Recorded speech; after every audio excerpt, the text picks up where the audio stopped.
dance so close to me, baby. You're making me lose it.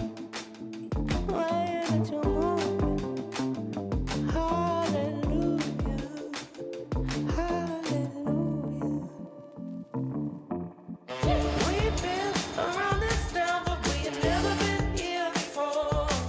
She shook me up and threw me down. I said I'd never go back no more. Doesn't matter what they say, I got that 9 to 5 for you, babe. You could tell me anything you want, but my girl would never leave me blue. Yeah, yeah, yeah, yeah, yeah. Alright, yeah. Oh, baby, what you do to me, love? I said I'm losing my mind now. You dance so close to me, crazy like it's 1965 now. All we got is time now. You're looking fine though. Yeah, yeah, yeah, yeah, yeah, yeah, yeah. We've been around this town, but we ain't never been here before. She shook me up and threw me down. I said I'd never go back no more. It doesn't matter what they say, I got that 9 to 5. Right, everybody, welcome. Glad that you could make it this afternoon. Hopefully we have the audio problems solved, and I did get one comment that you were enjoying the music, so fantastic. We've got Dick Morris up on deck, ready to give a great presentation.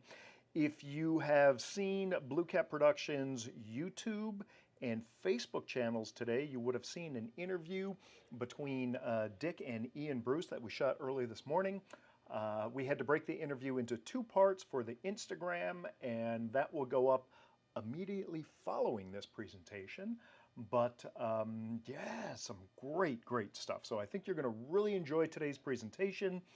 I have spent a couple hours totally rewiring the audio system in the conference room. So if you were here yesterday, you will recall some of the problems that we have. Those problems should be completely over, including all the feedback problems.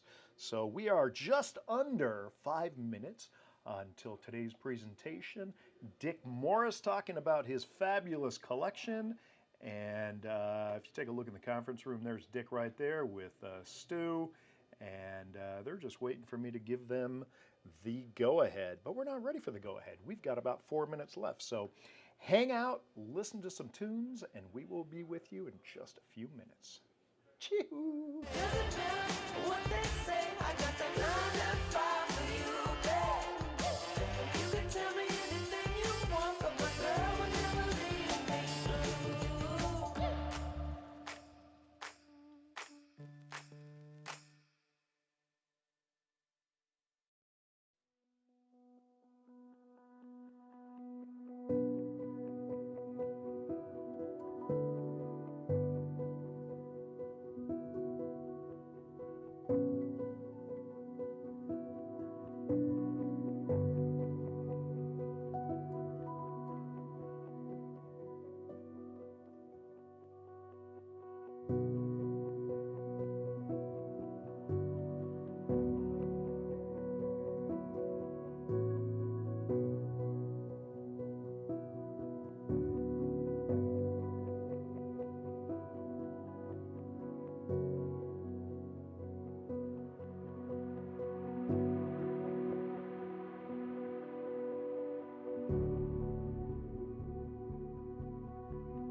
We are about 2 minutes away from the start of our presentation, our 2 o'clock presentation today at the Tucson Fine Mineral Gallery. This is the Thanksgiving weekend Renaissance Fair Extravaganza Grand Prix, whatever they're calling it these days.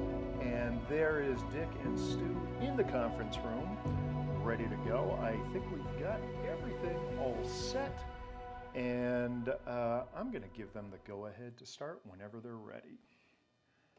Stu, we are good to go whenever you're ready. Yeah, give us a minute. We got some stragglers coming in. We had flags out on the street. And they're still coming in. What's that? Flags were out on the street for this. Excellent. What? What? Well, The bus says it's late. Notice the clean audio input with lack of any feedback. oh, it's Oh, 2 minutes. this is making me excited. We have to let the suspense build a little bit more. I don't think that's such a good Time idea. well spent this afternoon.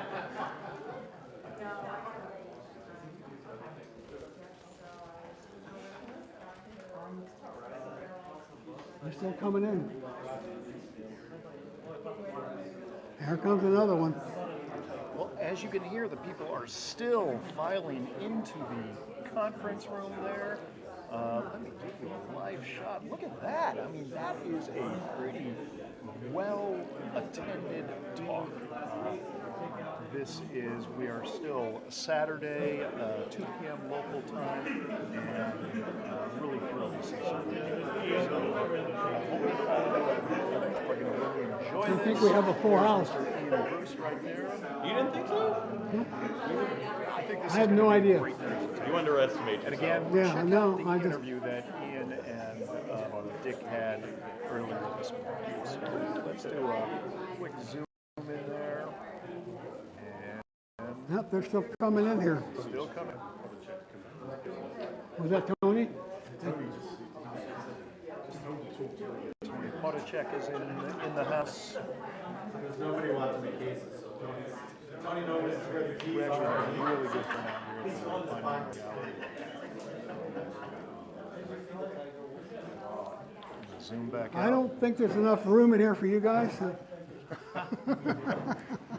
Dick's causing trouble there. All right, sounds like we're ready to go. I'm going to turn off my mic. Enjoy. I didn't. The Rocks did, not me. I had nothing to do with this.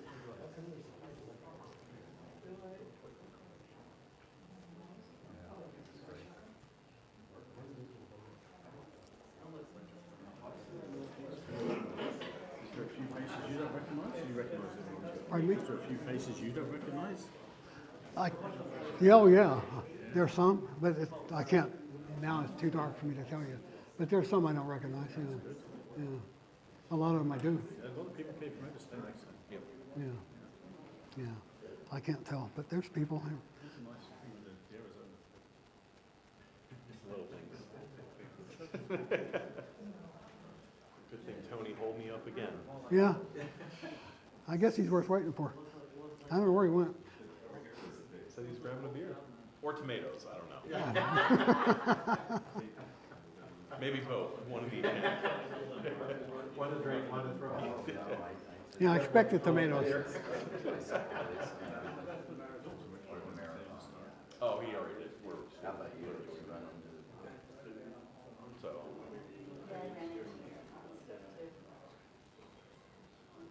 he is pretty, has a pretty easy addition to the room, so. That's all right. And then I couldn't find it. So I go, Brings life to the back room. go on the church. Oh, I did that. And it's like, it's here.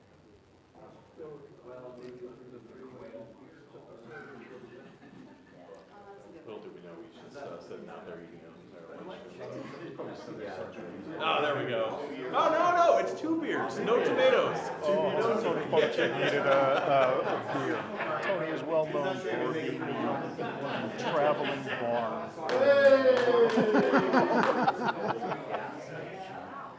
Only two.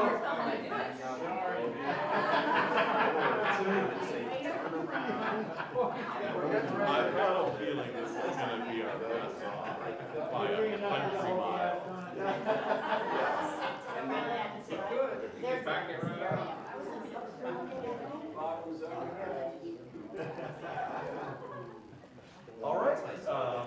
like to welcome everyone to our Thanksgiving showcase here at the Tucson Fine Mineral Gallery.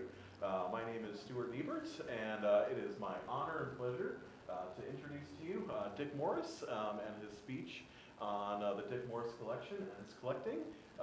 Without any further ado, I will actually pass this over to Ian Bruce, the owner of Crystal Classics. He would like to say a few words as well. I just want to thank Dick for the immense trust he's put in us in marketing this very important collection. And you know, Dick had the choice of very many dealers and friends to sell to, and I'm just really honoured that Dick let us have the honour of showing it here at the Tucson Fine Mineral Gallery. And Dick, it means a lot, and thank you so much. You're welcome. Over to you. All right.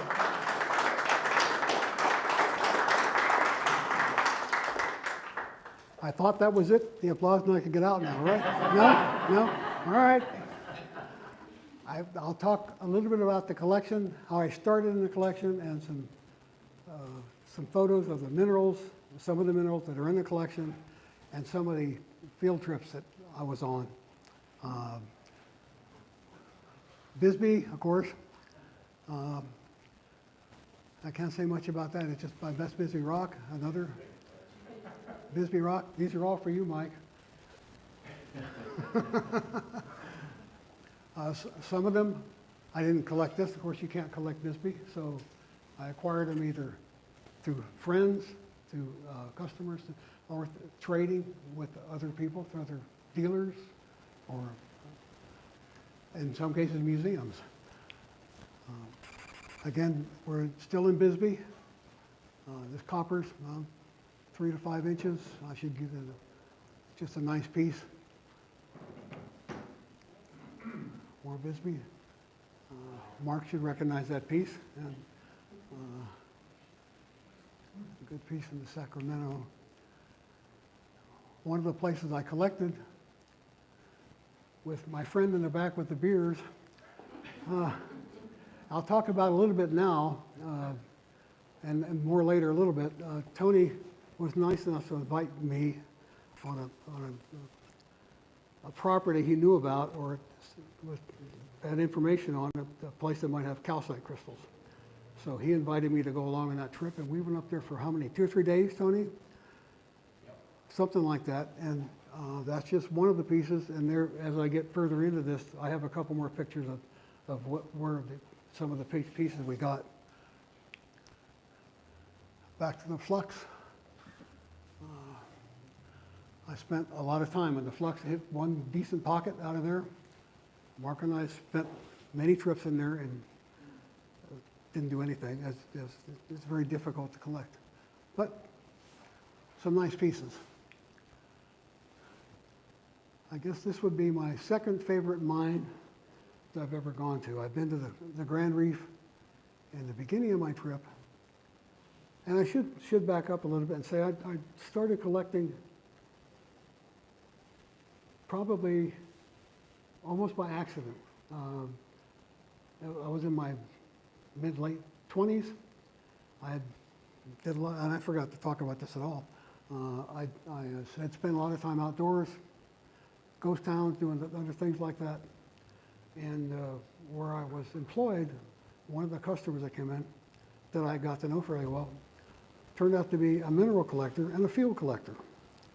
And he talked to me about, somehow we got in a conversation, and he said the next time he came into town, he lived in Payson, he'd bring me in a few samples and show me what he had been digging.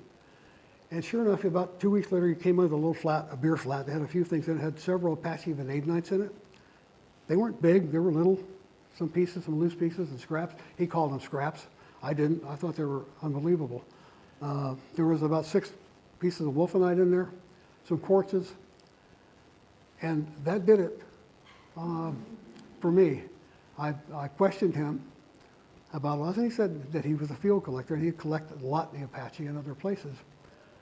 So that just got me going from whatever I was to minerals, and I immediately started going to rock shops, any place I could find information about minerals, asking questions, tailgate shows, all those places I visited, and I started buying some things. I actually drove to a mine somewhere, but I didn't go in it. And then I got invited to a mine at one of the tailgate shows. But I can't remember his name, but he took me to the Raleigh mine. And that was my first underground experience. And that was all of it. When I got down there at the bottom after being scared to death going down that cable, that 90-foot cable, the room was full of, on the wall, little tiny yellow elfenites. And as you went down through the thing, and it was like another world to me, and that started it for me, and it kind of went from that point. And then I'll just kind of jump past that to another tailgate show I went to a couple of years later, where I met Mark Hay. That was probably in 1983, and Mark was set up as a dealer there, and I was just a buyer, just looking. We talked about azurites, among other things. But through that, he also told me about another field collector named George Godis, who, as it turned out, lived within a mile of where I lived. I didn't know George. But I called George up after Mark gave me his phone number, and sure enough, we made an arrangement to go to the Raleigh mine the next week. So probably 2:30 in the morning or whatever time we took off in the middle of summer, we went down there. And it was quite an experience. I learned a lot from George initially.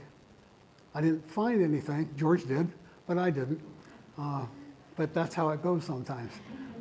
And that started a friendship, Mark, George, and myself, that took us to mines all over Arizona. We collected it.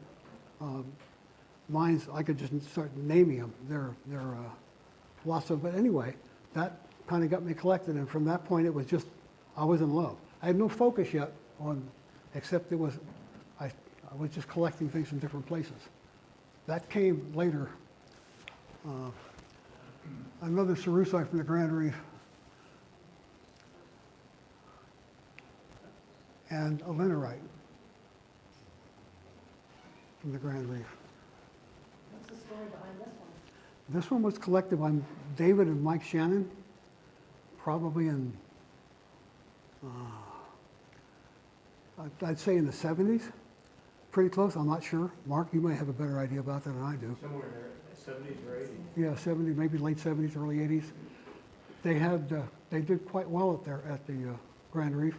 They had collected several cerusites.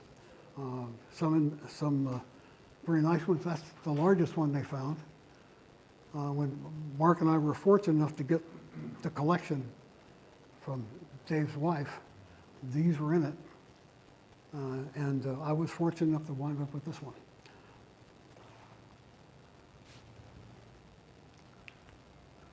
Another piece from the Grand Reef, cerussite with linerite all through it. It's a toenail probably, but it's unique as far as I've never seen like it. So I still have this one. You have to have something, right? You got to keep something. All right, you got me stuck, Brian.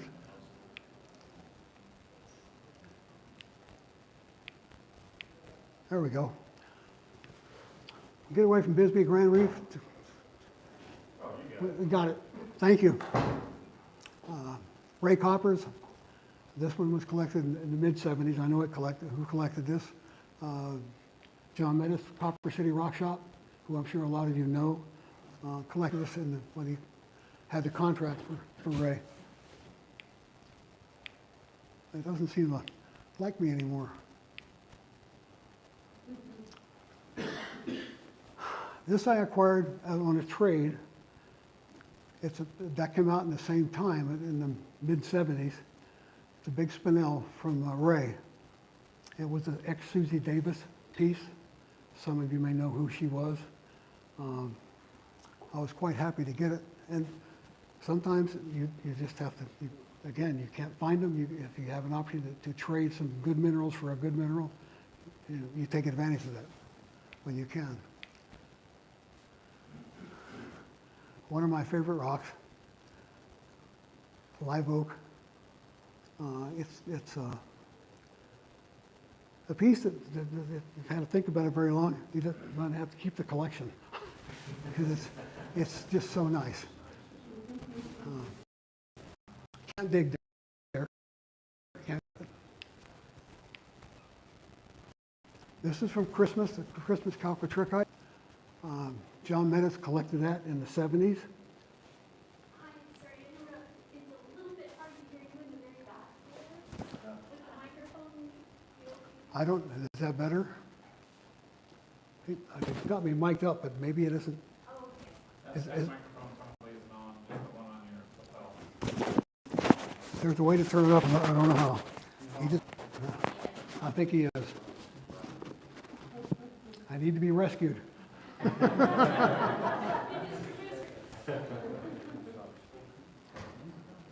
I need to turn this up. Okay. Is that better? Back there? No? I think it's here. We're kind of at max volume, then we're gonna start getting feedback, which Okay. is gonna make everything. I could stand a little Not closer out there if that'll No, make it okay. different. I can just stand over here a little bit better. Is that better? I don't know if you can hear me back there or not. Or if you want to.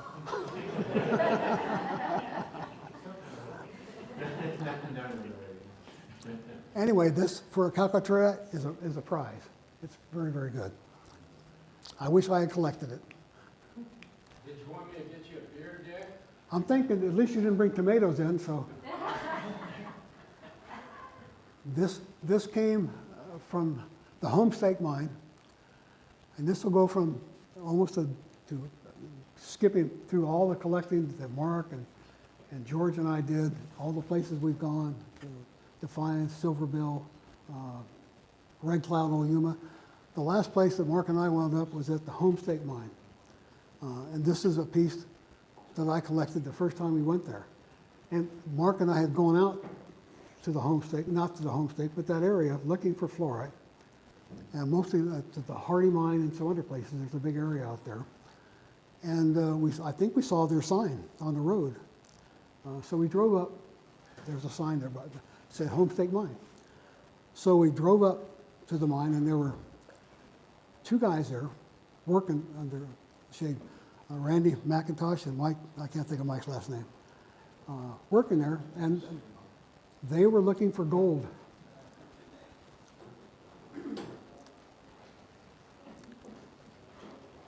And didn't care anything about those green crystals. They didn't know what they were, didn't care anything about them. And so we inquired, we asked about them, and they said, yeah, there's some around. We could see some, there's a tunnel there where the Homestake is, and there's some of those in there. And then they said, but up on the hill up there, there's an adit or a cut. He said, you guys should go up there and look up there and see what's there. So Mark and I did that. That was the beginning of 2 years of collecting, probably, at the Homestake. And I don't know,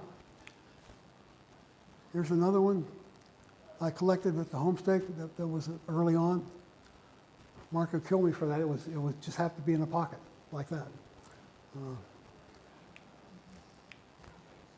And I had more Homestake in there somewhere, and I do at the end. This is a Piedmont, so I skipped over the Homestake. But I would tell you that the Homestake was maybe our greatest adventure. We did very, very well there. We collected flats and flats up there, and never bothered by a snake or anybody else ever the whole time we were there. It was very nice.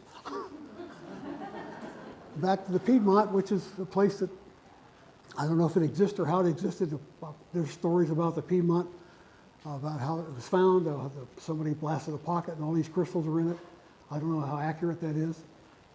I have my suspicions about it, but nonetheless, that's one of the pieces I acquired from that find that came from a collection that Mark and I bought several years ago, quite a few years ago now. Back to my first love. Tiger Cerussite, this was my best one, arguably. It's one of my favorites. I've had a few. I have, for those that know me know that I love cerusites, and I have several of them. Come on, start working again here. This is a miniature tiger that I got in the, I think I actually purchased this one rather than trade it for it. It came from a friend of ours back east. It's just a prize to me, that particular habit. That's so unusual.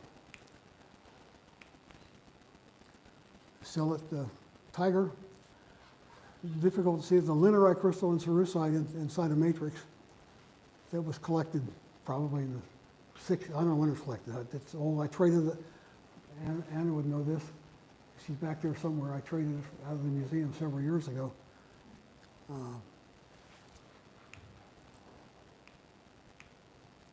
Maybe, maybe not. Just put your thumb right in the middle of that, and it'll fall. Yeah, Don't touch the edges, just right in the middle. that's all I'm doing.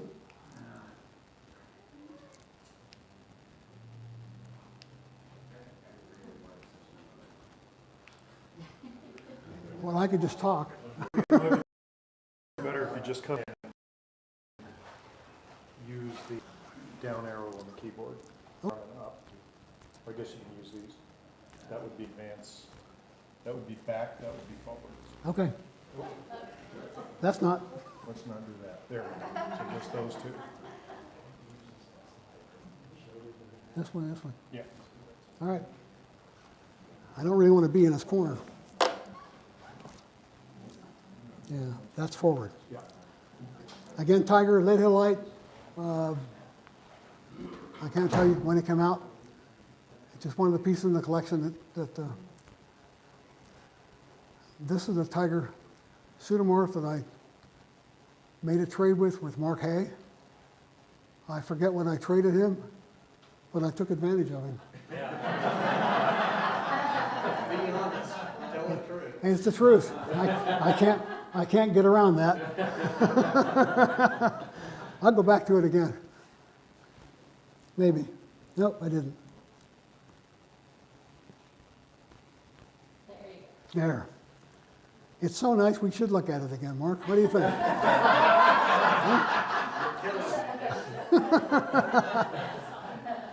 A Venade knife from the tiger, a piece I don't know when they came out, I acquired that from Evan Jones in a trade. Nice piece. J.C. Holmes was collected by Tom McKee. We had a field trip, a 2-day trip down there. Several of us went down there. Tom, Mark, John Lucking, George. I see other people, Evan. And anyway, John hit a pocket the first day and collected it. And it's a very, very nice pocket. And then everybody left that day except Tom and his partner. And they stayed over the next day and dug in that pocket again and hit another rocket right after it that produced as many good Venade knights as ever came out of there. That was just one of them.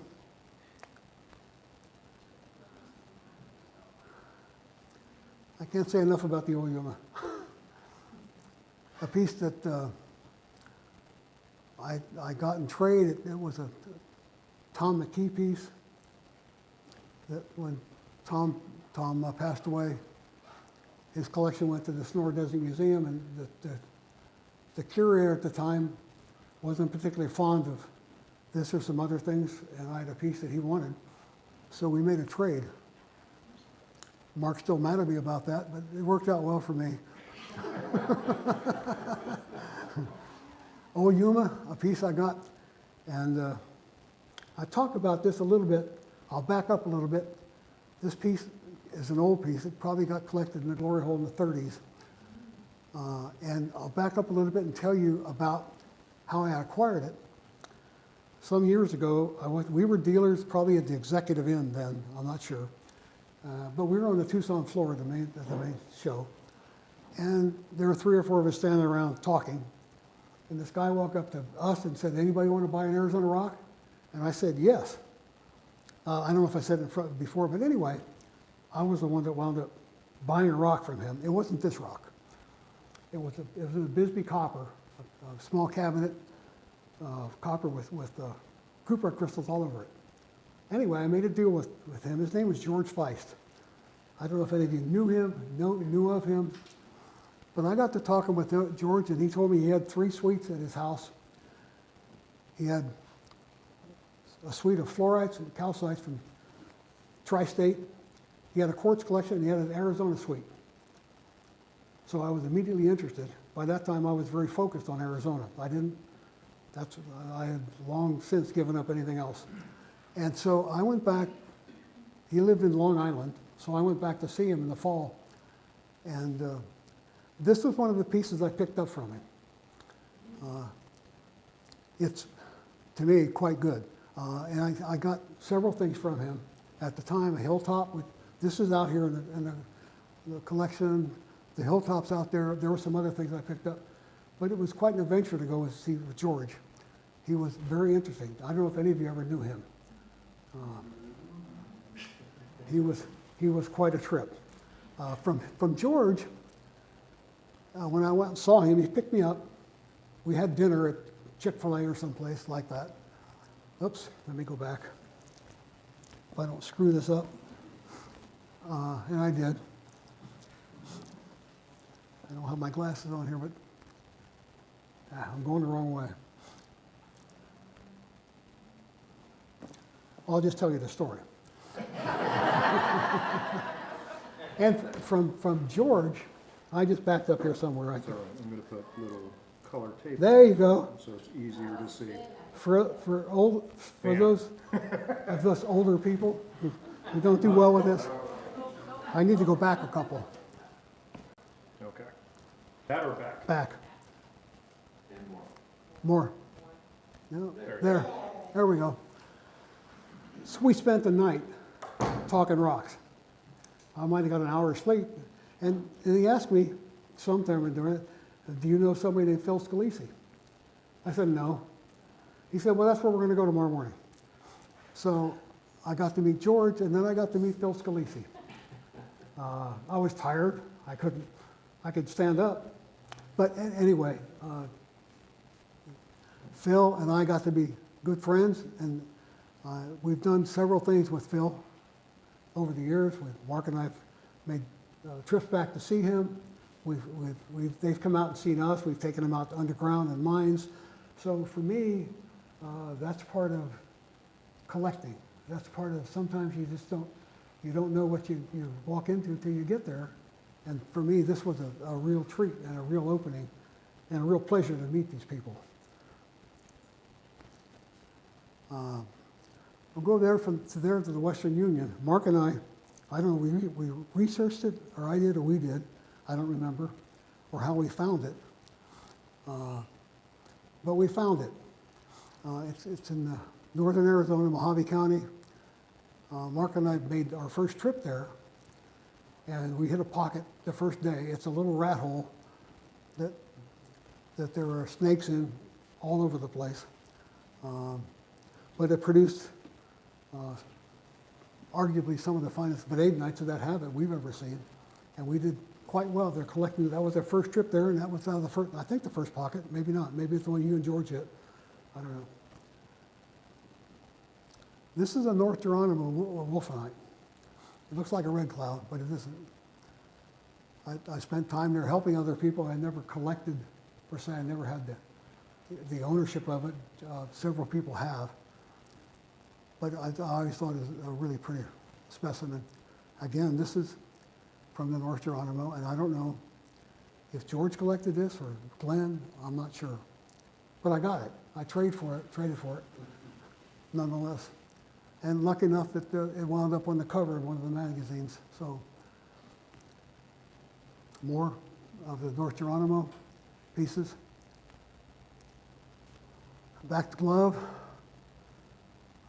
This glove came from back east as a result of a trade I did with Phil Scalise. And that's where it came from. I don't know where it came from past that.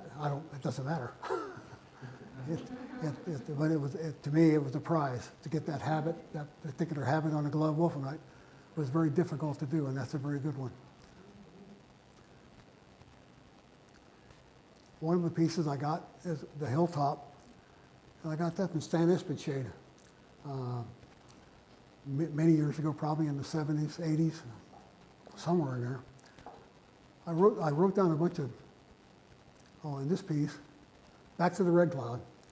It's not out there, it's gone. But it's featured in that American Mineral Treasures. And it's maybe arguably it was my best rock. No longer. But it's still a prize and a treasure. It came out in 1996 in the pocket that Southwest Mineral Associates collected it. And I got it from Wayne. And it was just, all it needed was cleaned up. So many of them were saw cut, trimmed, different things done to them. This one came out just like that. So, been very happy with that all these years. But it's not out there now. It's gone. Red Cloud I collected probably in the mid-'80s. Again, Mark and I and George made many trips down there. A lot of them fun, but then we always found things here and there. No great pockets, but some nice things. This is the one that I got from Mark, who got it from George. Sometimes it goes that way, and sometimes it goes the other way. So, just a good Red Cloud. Now we go back to the Raleigh, which Mitchell Dale collected this piece. I don't know if anybody here knows Mitchell Dale, but he collected that. And I met him, I was at the mine, and I got it from him right there. I won't even tell you what I paid for it. I'm ashamed of myself. But I offered him more than he wanted for it. I'll say that. But yeah, it's just a super piece.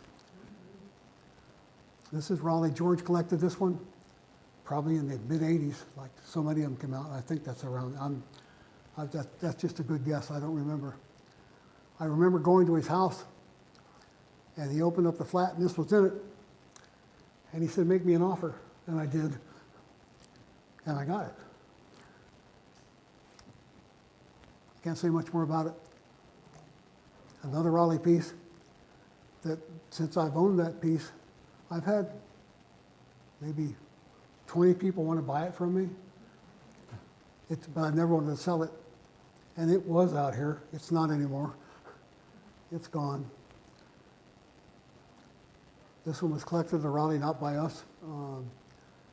I think Ed Davis and Jim Ricker collected this. And Mark and I went over, and I don't know how I wound up with this one over Mark.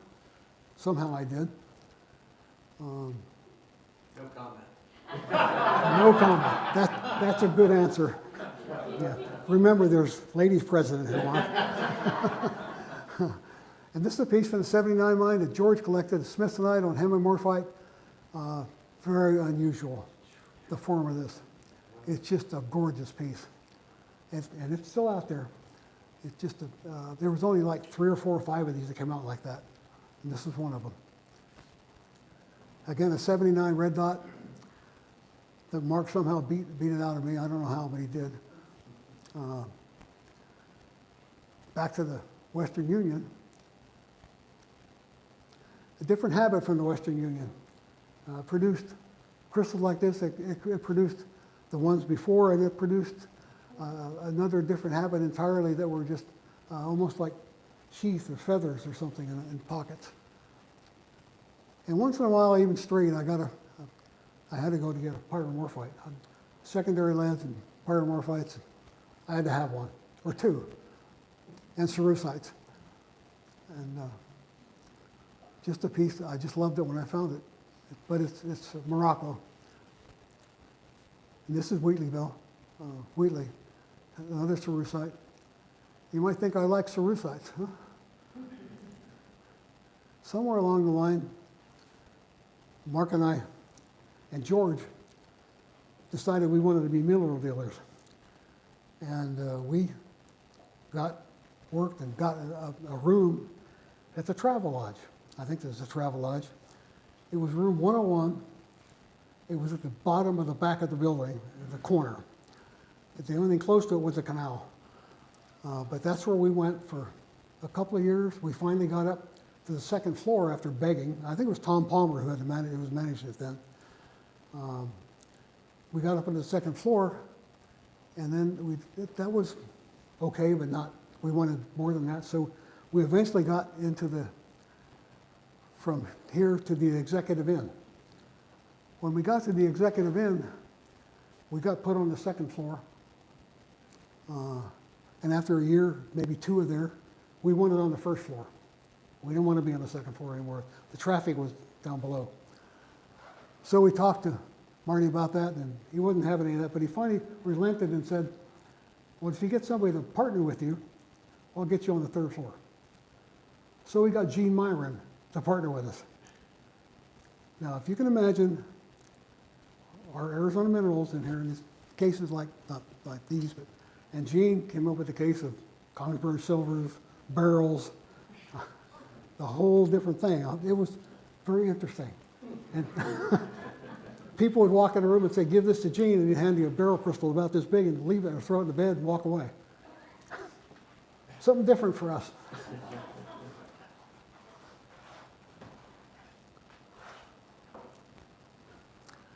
And then eventually Mark and I got to the Tucson General Mineral Show as dealers. And this is our booth as dealers at the show. That was our booth there. We were there the first year we were way in the back in a corner somewhere. But we eventually worked our way up to a decent booth, and I have a couple of shots in that. That was to me the pinnacle of selling. For me, I really enjoyed the show. And the people I met, the people I dealt with, the customers, the minerals that were around. The best part of selling, for me, the best of it was at the show, for me. And I would say it's the same for Mark, but he walked out of the room. So, we're rocks just at the show. And we worked as dealers until we finally decided to just retire. I was certainly old enough, and we sold our inventory. I'll go back to field collecting a little bit. Tony Podacek took this picture. This is underground as a tombstone. The tough nut, if you will, for lack of we're pretty sure that was a name. I'm there, Tony's there, George is there, and Mark's there. A difficult place to go down and get in and get out. But it was fun. We could find little wolf knives. We found fluorites and some other things. But a great shot, Tony. That's pretty funny because it took several tries. Now, if you remember, Dick, I'd set the camera on a rock Yep. and raced back over through the stope to try to get to the spot and keep shooting off before I got there. I do remember that. Finally, we got lucky. You ever run through rear news? Yeah. I'm not even sure where this is. That's at the Tombstone trip, too. Hmm? Oh, no, that's 79. This is That's you coming up the raise. yeah, that's a 79. Just me collecting there. This is a shot I took at the 79 and with Phil Scalisi, John Anderson, and Mark and myself. When they came out to visit once in a while, which they did for several years, if we could, we'd take them to some mine, and see a collection somewhere. But this is one at the 79 where we were at. And back to the pocket I talked about, the calcite pocket that Tony invited me to go along with. This is Tony standing looking at some of the pieces. He hit the pocket up there on day 2, I think, I'm not sure. He found the pocket. And he's looking at some of them. There's the back of my truck with some. And this is back, I'm sorry, that's the only pictures I had of it, Tony. Okay. I thought I had some more, but I didn't. It was fun because it's an open pit gold mine. I did that accidentally. Go back, it's not going back. And one of the interesting parts of it, there was water in the bottom of it. And as we were there, I'll get to that. There was a a herd of bighorn sheep that lived there. And every day they come down and water, which is not a common sight, and certainly something we enjoyed. And I'm leaning on this again, I'm sorry. Let me go back. Oh, Those are big horns. really? I think you're better at mineral ID.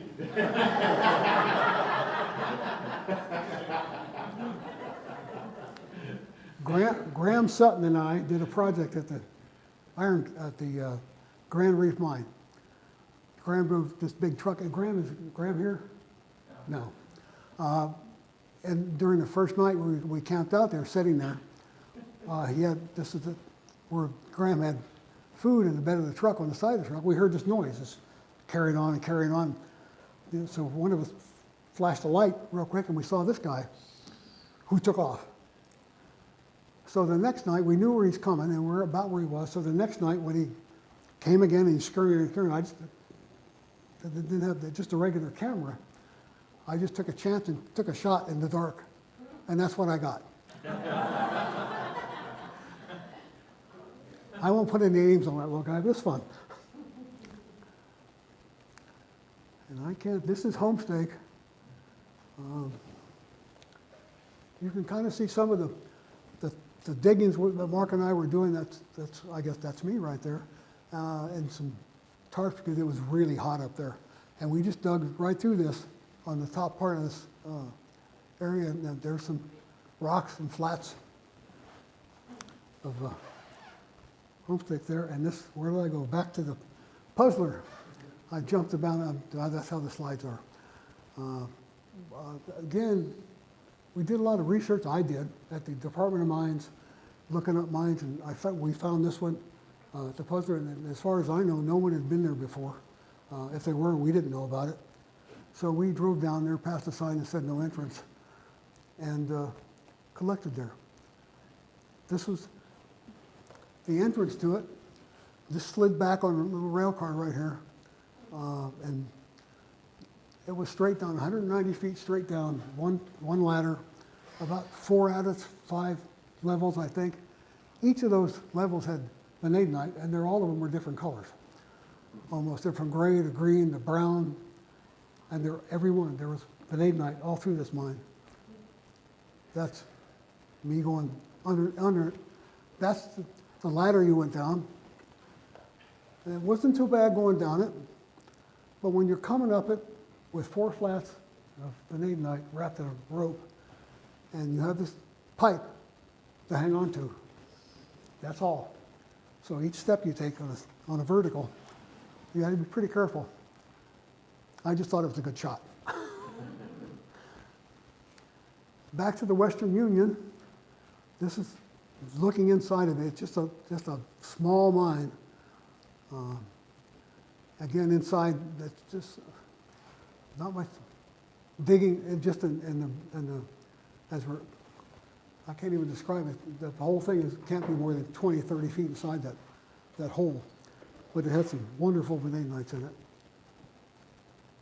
That's the hole again that we went in. And Mike, that one's for you. And that pretty much concludes what I was going to talk about today. So that's it for me. If there's no questions, I'm pretty much finished with it. Thank you.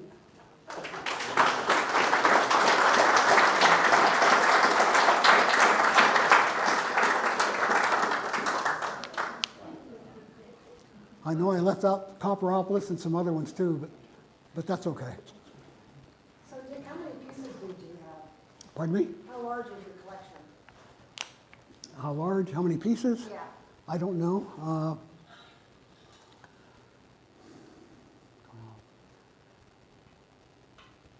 Not large, several hundred, I suppose, a few hundred, maybe. There was somewhere close to 70 flats, I think, and most of it, so I have 12 in it, some 8. So you can do 700 or 800 pieces, I think less than 1,000. Not as large to me as it looks like out there. I have one big case and a small wall case, Of course, things were put away, and that image stays with you, and that's what I had. And that's kind of how I looked at it, and I see it out here, and I think, wow, there's a lot more rocks there than I thought. But yeah, not by a lot of standards, not that big, I don't think. But for me, I got, at some point early on, it turned into Arizona to me, and I focused on Arizona. And I just stayed on that, and I was built around that. And as I was able to find things and sell things to pay for sometimes what you bought, and make trades with several people here, probably a few in this room, certainly a couple, and some other people. I just built a collection, and I just, for some reason, it was Arizona to me. And there's other things, lots of things from places that are wonderful. But this was it for me. So, Arizona. And there are better Arizona collections out there. Mark has one of them. He does. But we've had some amazing trips together. We, as a friend and business partner. You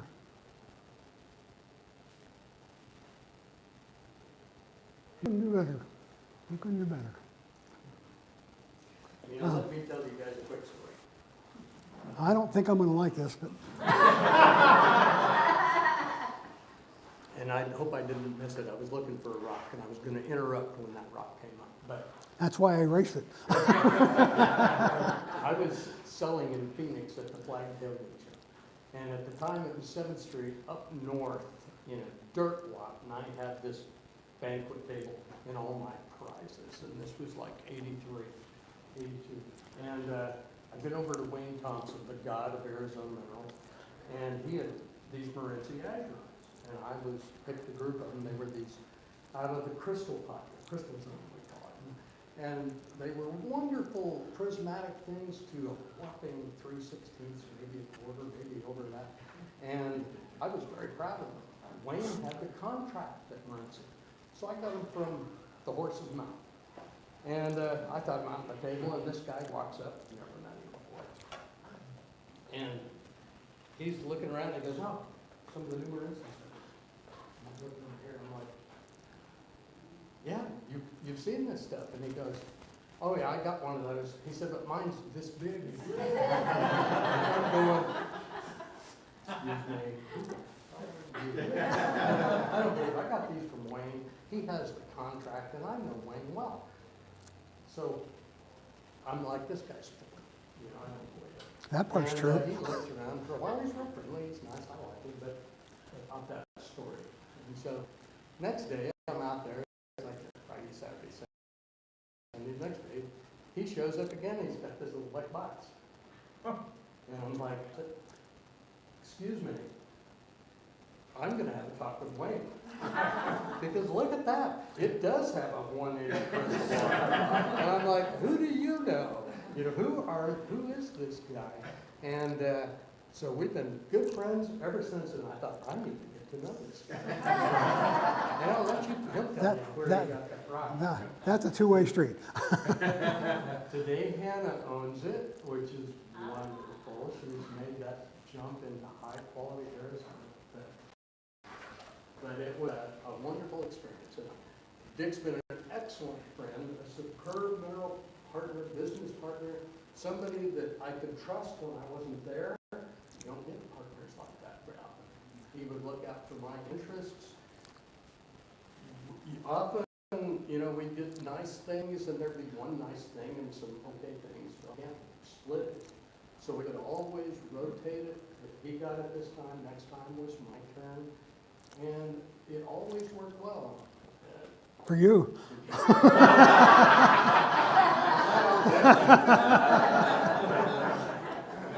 I had to do that. Sorry.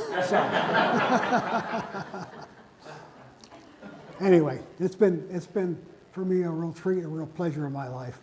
It's been a major part of my life, and I really enjoyed it. I'll miss it, but I'm not stopping collecting. I still will collect a few things. Nothing like this, but I'll still be active as long as I can be. That's all I can say.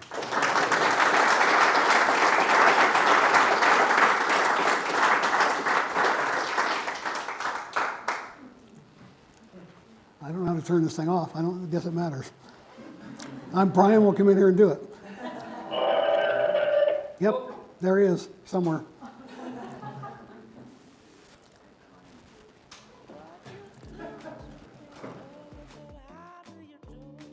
And that was Mark Hay at the very end of that presentation from Dick Morris, sharing his story of how they first met. And Mark, another great Arizona collector and super nice guy. So, hey, thank you for tuning in today. Really glad that you were able to make it. I hope you enjoyed that little presentation from Dick Morris. And for those of you watching on Instagram, I'm going to go ahead and post the two-part interview that Ian Bruce did with Dick Morris this morning. And for those of you who have already seen it, chee-hoo.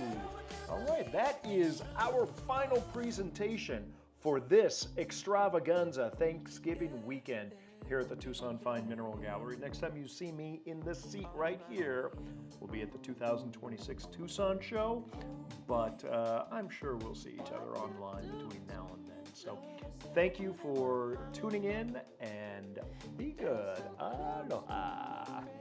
It's 1965 now. All we got is time now.